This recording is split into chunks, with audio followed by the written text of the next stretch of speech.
listening to our podcast, the Slowpoke Travel podcast. We hope you enjoy our podcast. The podcast starts right now.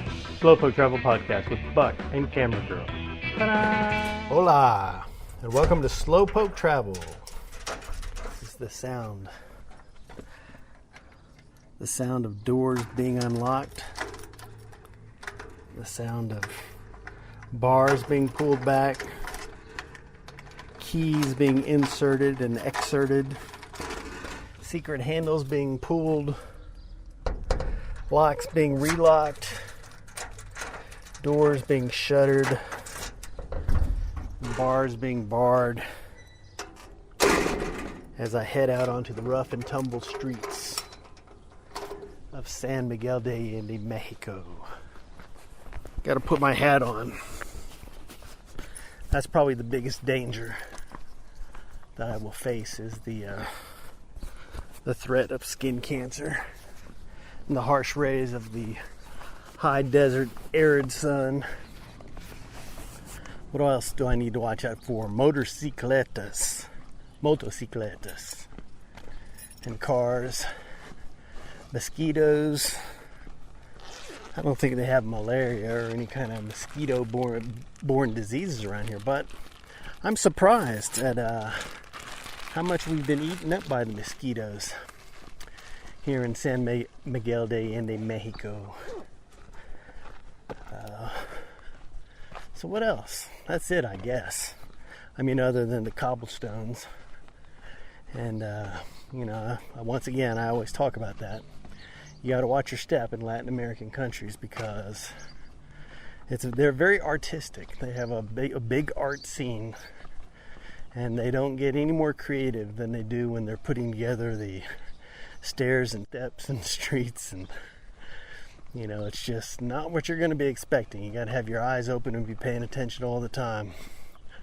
Otherwise, you're going to end up with some crutches or a boot or something like that. I don't know if I mentioned before, but I actually did the old kind of a little bit of a stumble and injured myself slightly. It was because I wasn't even out and about. I was in the house where we were house sitting, and it's been kind of hot. There's actually an air conditioner in the upstairs bedroom, so we do have AC at night, so we can get a good night's sleep, and it's pretty cool. In the mornings, the temperatures, I've been getting in the high 90s, but they've been going down into the upper 50s or even 60s at night. So the place cools down and makes it pretty tolerable most of the day. But still, by the middle of the afternoon, I'm stripped down to my skivvies if we're at home. So I'm wandering around the house in my underwear, and we kind of have the front doors open onto the front terrace area, and then there's a door in the terrace to the outside world.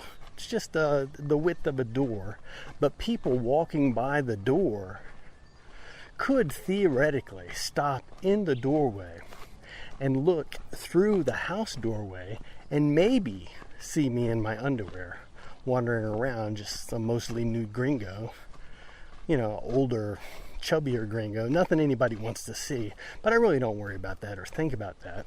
But there was one day where I wanted to close the inner terrace door from the heat, which would mean that I would have to actually reach outside of the house and be more exposed in my, I don't want to say they're bikini brief underwear, but it's more than anybody needs to see. So I was very aware of my mostly nude appearance and sort of being slightly outside the house. So if somebody had walked by the front terrace doorway area and looked in at that point, it would be clearly evident. It'd be quite, I don't know, I wouldn't want to do that to anybody. I wouldn't want to subject anybody to that. So I was sort of going to try to do it quickly, and I ended up fumbling and tripping outside of the door and into the terrace area. So now I'm totally exposed, in my underwear. But I landed on my foot so badly. I mean, just smacked it so hard. I only fell like a distance of maybe a half a foot flat onto the bottom of my right foot. But it was such a solid hit, I thought, man, that's going to bruise. And sure enough, about 5 hours later, I could not stand. I could not put any weight on that foot. I could not walk. I had to get Lisa to help me. You know, I got up from the table after playing some cards, and I could not walk back into the house. 5 hours later, she had to help me inside, and I had to find a stick to help me walk, to assist me the rest of the day, because I couldn't put any weight on my foot. So all of my worrying and prognosticating about potential missteps and mishaps that could cause injury, I finally had one, and it was basically in the house. So not even on the mean streets of San Miguel de Allende. But I limped around for about 4 or 5 days, and then I was fine. So no big deal. But now here I am out in the harsh sunlight, you know, thinking about danger. That's what people think about, and that's what people want to hear about. They don't want to hear about everything going super duper. They want to hear about the nitty gritty. And it's got to be nittier and grittier than potential skin cancer or malaria. And of course, the biggest danger I'm in, probably, realistically, is a heart attack. You know, if anything is going to get me walking around town, it's probably going to be all of the biscuits and butter and bacon that I consumed over the course of 6 decades, especially in the last 3 decades, or 4 decades maybe. I don't know, I think when I started working in restaurants, I think my diet got a little bit worse, because I loved working breakfast shifts. I always liked working breakfast, you know, so that's a lot of biscuits and bacon. That's a lot of butter. That's a lot of pancake syrup. You know, so a lifetime supply of that. And plus, you know, coming from a kind of a southern household where my mother raised us on biscuits and bacon and who knows what, you know, I've never had a healthy diet. But even before I started working in restaurants, I was working in a grocery store for years and years and years. And, you know, there's the deli department. You know, there's a dozen sour cream donuts. There's fried chicken. So my diet hasn't been that great throughout my life. Fits and starts of better health. But now that I'm exiting middle age and entering the, I guess, is it the 3rd chapter, the 4th chapter?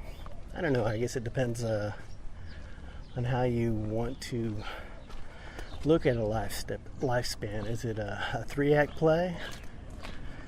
Is it 4 chapters? Maybe you got 10 chapters. Maybe you can break it up that way. But still, I think the average is late 70s for a fella.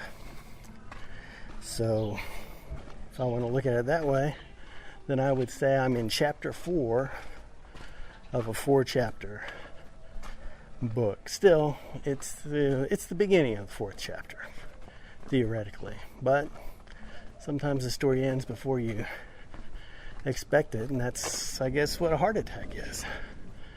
So that's what I feel is my biggest threat, walking around San Miguel de Allende. But I have had other threats in my life, and today I think popped into my head to tell the story of the time that I got robbed in New Orleans. And this would have been around the turn of the century, which is a great phrase. So about 24 years ago,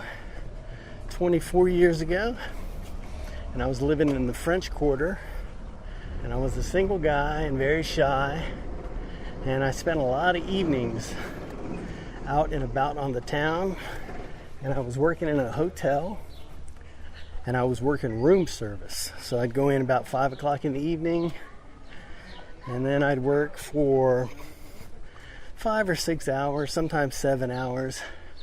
Usually I'd get out around between 10 and 11 o'clock. because the manager would ask if anybody wanted to go home, and my arm would always shoot up.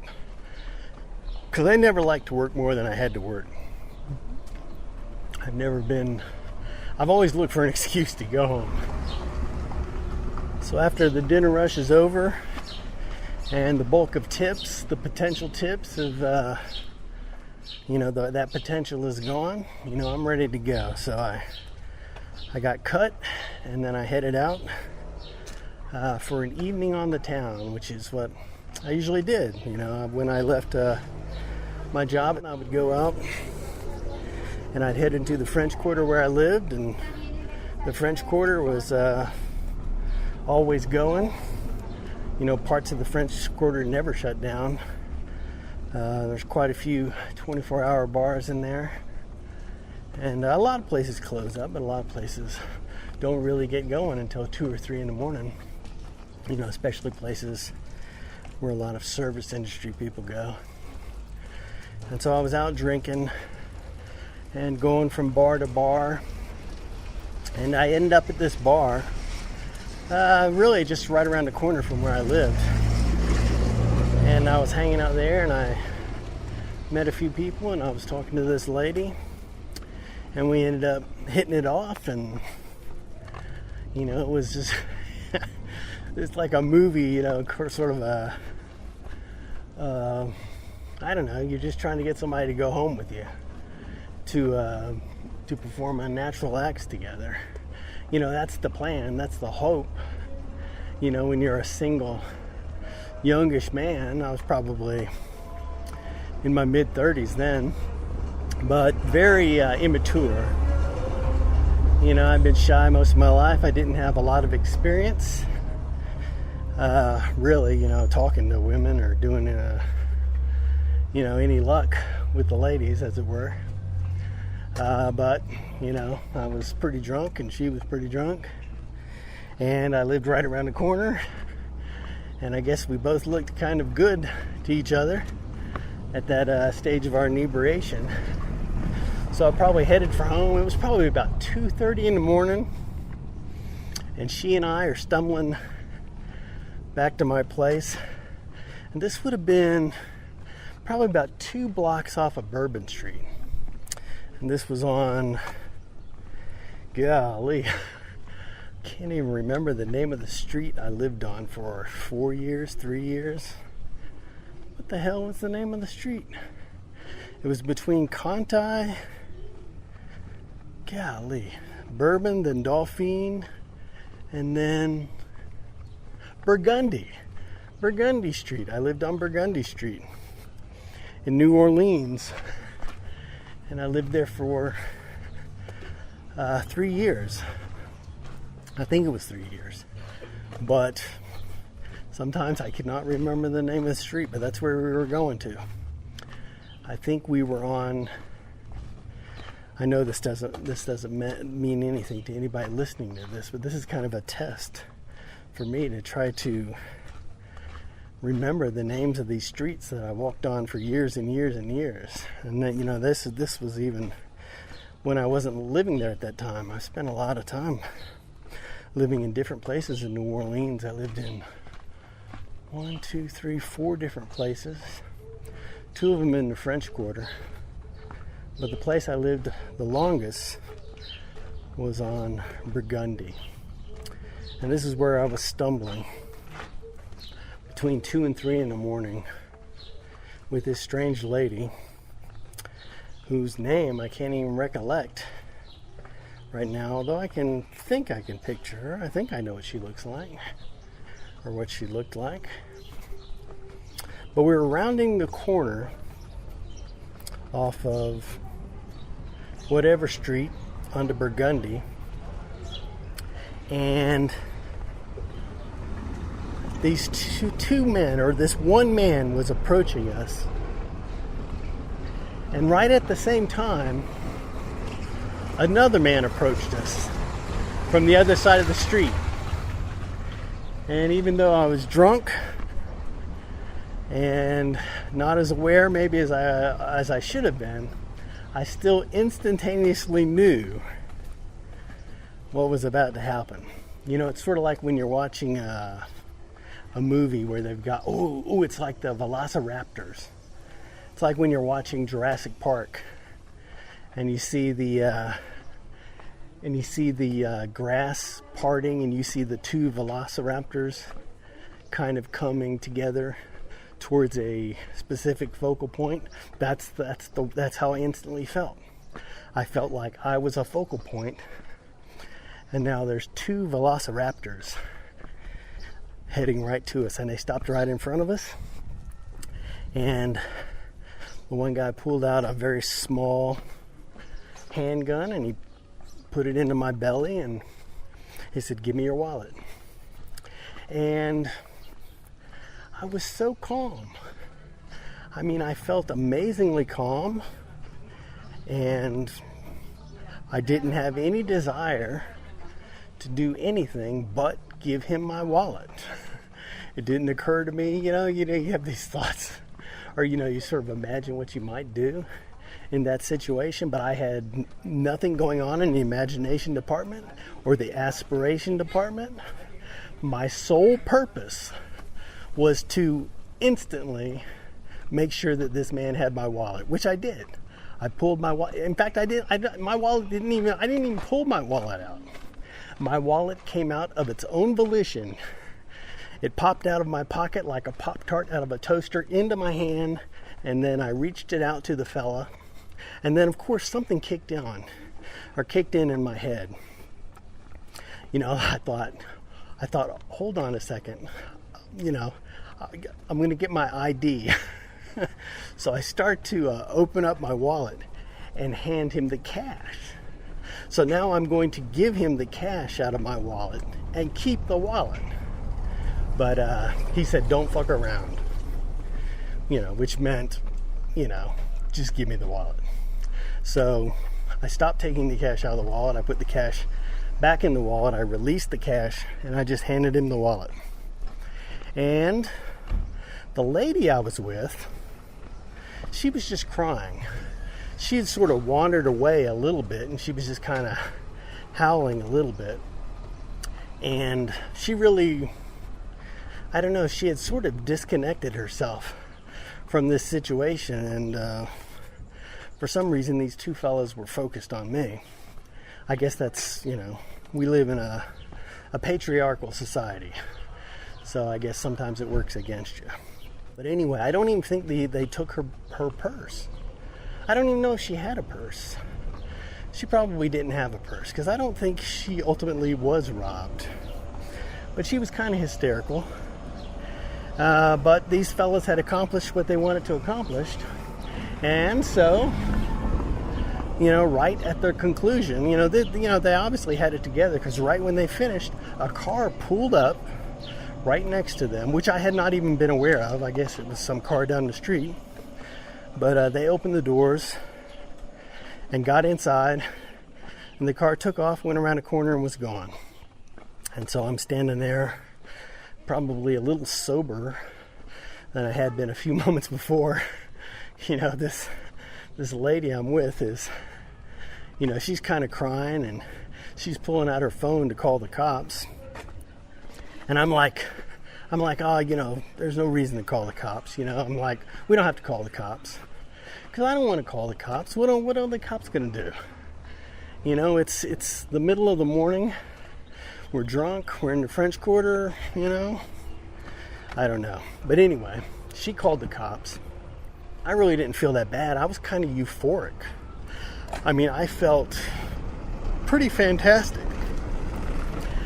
Because I had avoided the potential. I had avoided the actuality of getting shot. I could just as easily have been laying on the street bleeding out, or just sitting on the street with a small hole in my stomach wondering what the hell to do now. But I felt terrific. I had a new lease on life. I had been given a second chance. It's one of the highlights of my life. Even now, thinking about it, I'm just grinning ear to ear, thinking I could just as easily have been shot for any reason or for no reason. But I was completely healthy, and I had lost my wallet, which had a driver's license, and I think maybe one $20 bill. Most of my money I had in my shirt pocket. They didn't even get most of my money. I probably had $50 with me at that point, and I think 30 of it was in my shirt pocket, and I probably only had $20 in my wallet. Because usually when I'd go out to a bar, I'd put money in my shirt pocket instead of, pulling my wallet in and out at the bar. So really, I hadn't hardly lost anything. And now I had a new lease on life. But even so, this lady, she was kind of on her little path and, called the cops. And so she called the cops, and then we went into my apartment. And no, we didn't go into my apartment. We waited on the street for the cops to come. And the cops probably came, 5 or 10 minutes later. They weren't very far away. I mean, we were in the French Quarter. I'm sure they just had to report to the call, a few minutes later. Oh, yeah, now I'm remembering, because it took a few hours. But the cops were there really fast. Like I said, maybe 5 or 10 minutes. And they came and took our information and blah, blah, blah. And said that a detective would be coming soon. So, this lady and I went up to my dinky-doo apartment, and I think I was paying $450 a month for this apartment at the time. And it was very small. It was like an efficiency. It was a slave quarter apartment. Now, the slave quarters is what they call it. They call them slave quarters, which were small buildings behind the main building connected to the house. But I guess that's where servants and slaves were kept, centuries before. But I rented one of these apartments, which was the second floor slave quarter apartment, for $450 a month. And it was basically a kitchen. It was a full kitchen, then a little small bathroom, and then a small bedroom. And all the rooms were small. People that I worked with in the hotel, they always thought I was kind of a rich guy because I lived in the French Quarter, and I would go home at any opportunity I had. I wasn't interested in staying, to make a massive amount of tips or to work an overly long period of time to make as much money as I could. I only needed to make enough money to pay my rent and utilities and to go out and do whatever I wanted to do, and that was very little amount of money. I mean, I could make my rent in a couple of nights, for tips.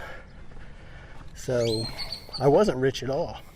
The thing is, if you had a couch, if you were a normal person and you wanted to live in my apartment, you could not have any furniture. I mean, my bedroom had a bed, and it had a night table, and it had a desk, and that was it. That was all that was going to fit in there. The kitchen was just a kitchen, and the bathroom was just a bathroom. So basically, it was a glorified efficiency apartment. But if you were, if you had anything of your own other than a backpack, then you wouldn't be able to, it probably wouldn't appeal to you living in the smallest space, except for the location. But all I had at that time in my life was a bag, which is kind of where I'm at now. But it was perfect for me. So that's where I lived, and that's where this lady and I went. And by now it's probably about, for sure, 3 o'clock in the morning.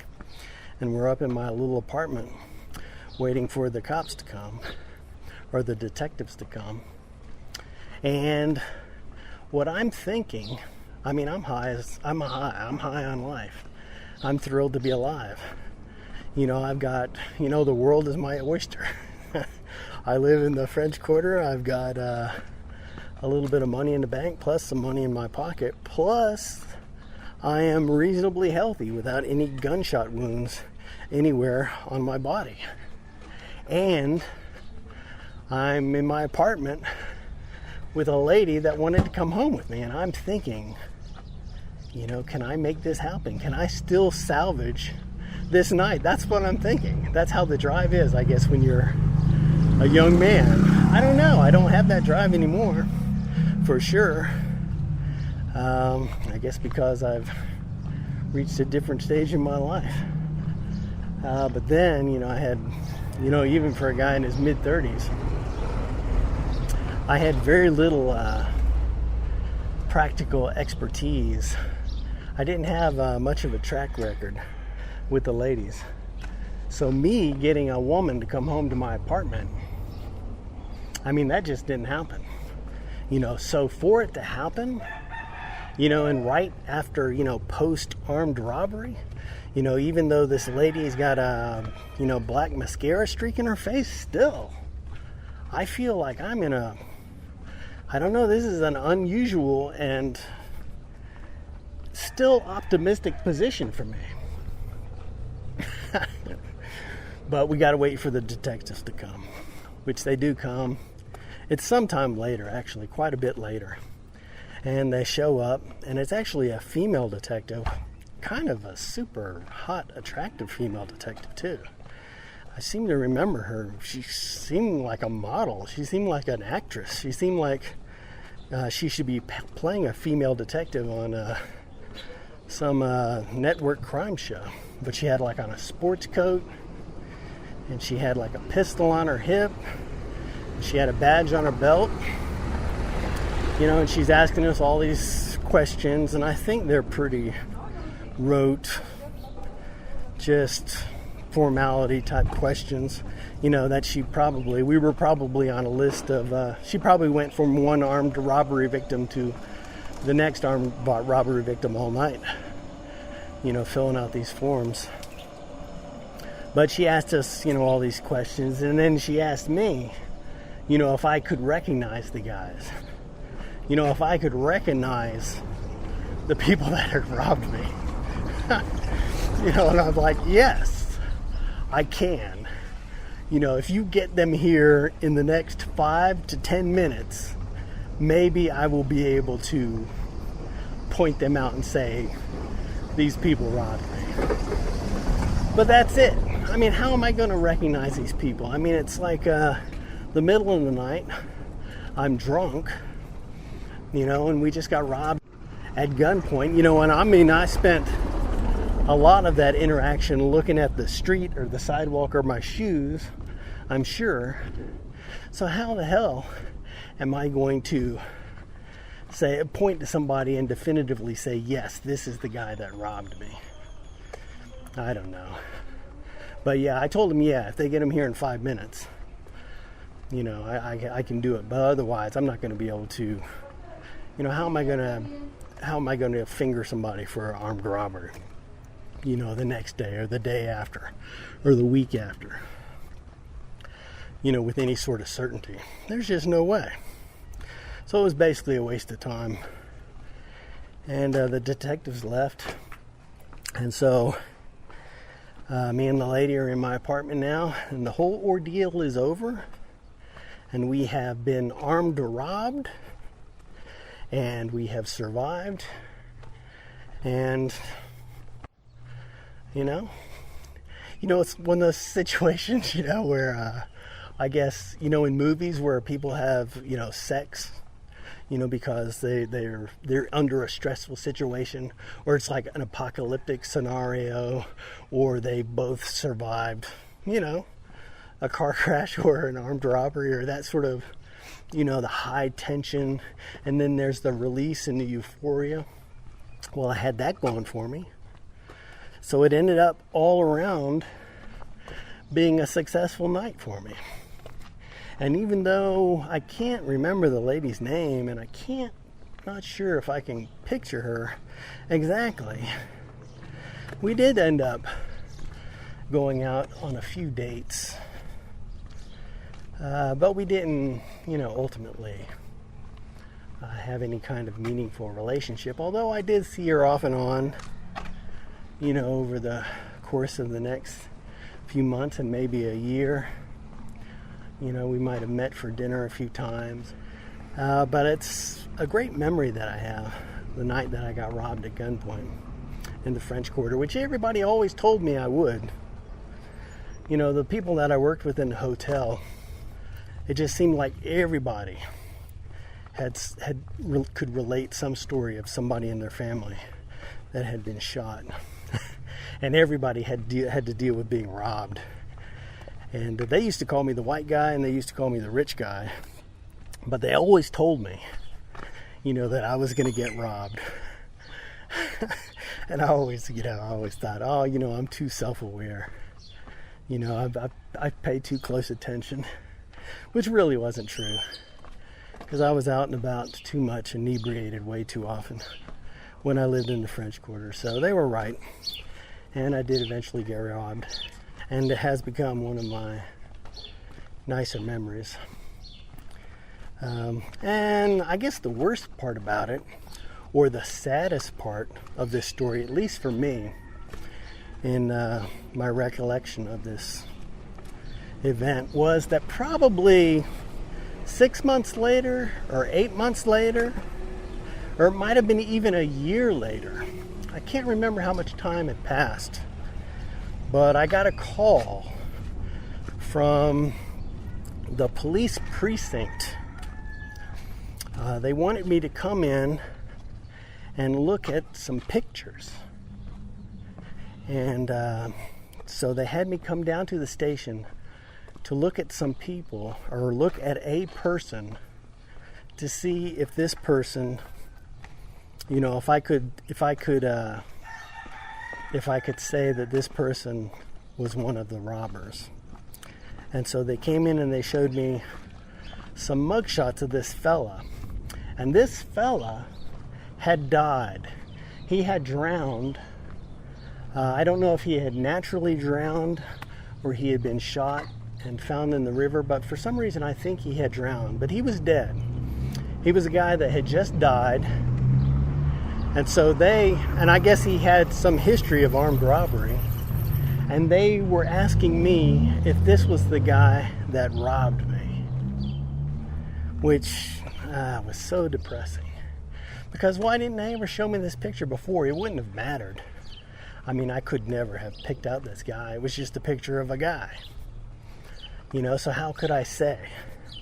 But they were just trying to get me to say, yeah, this is the guy that robbed me. You know, they just wanted me to finger this guy, this deceased fella, for the armed robbery, I guess so that they could, you know, close the file.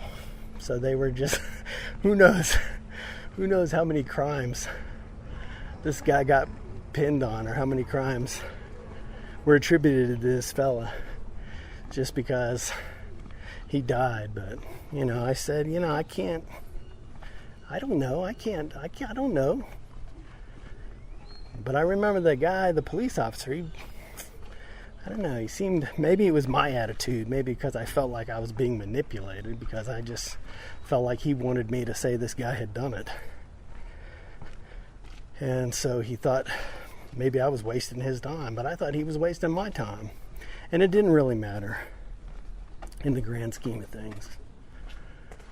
But that was the story of the time that I got robbed at gunpoint in the French Quarter of New Orleans.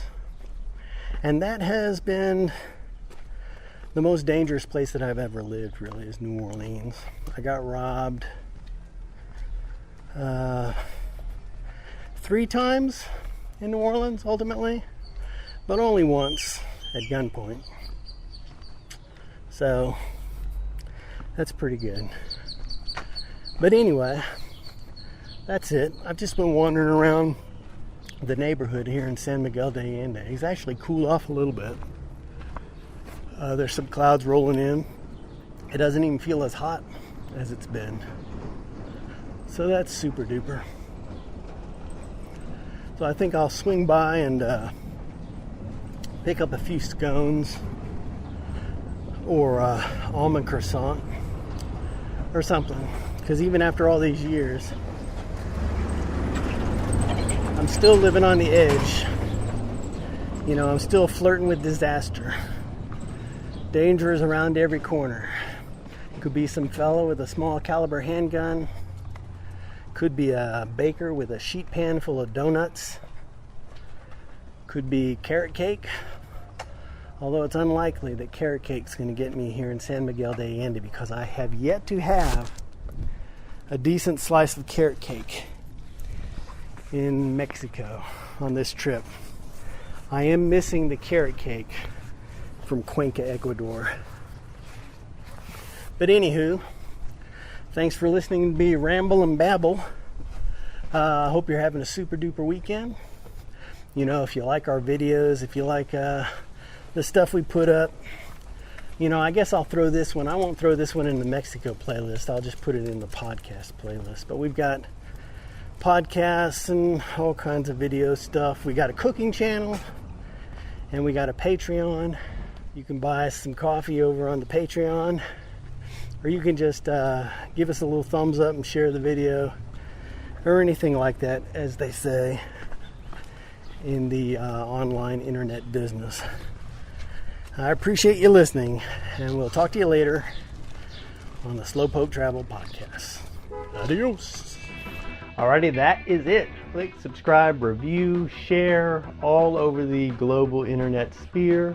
Thanks for listening, and we will see you next time on the Slowpoke Travel podcast.